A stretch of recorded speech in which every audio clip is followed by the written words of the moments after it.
அது மட்டும் இல்ல, 2017-18 அரசு பள்ளியில படித்த மாணவ செல்வங்கள் நீட் தேர்வுல வெறும் 9 பேர் தான் பாஸ் பண்ணாங்க.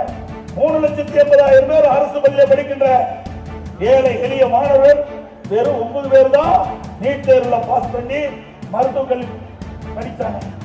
இதையெல்லாம் நான் உணர்ந்து நானும் கிராமத்திலிருந்து வந்தவன், அரசு பள்ளியில படித்த மாணவன் என்ற முறையில சிந்தித்து பார்த்தேன். பொதுமக்கள் கோரிக்கை வைக்கல, எதிர்கட்சி கோரிக்கை வைக்கல, நானே முடிவு செஞ்சேன். அதற்காக ஓய்வு பெற்ற நீதிபதி மூலமாக ஆய்வு செய்யப்பட்டு அறிக்கை பெற்று 7.5% உள் இடஒதுக்கீடை கொண்டு வந்து ஏழைகளும் மருத்துவராக கனவை நனவாக்கிய ஒரே அரசாங்கம் அதிமுக அரசாங்கம்.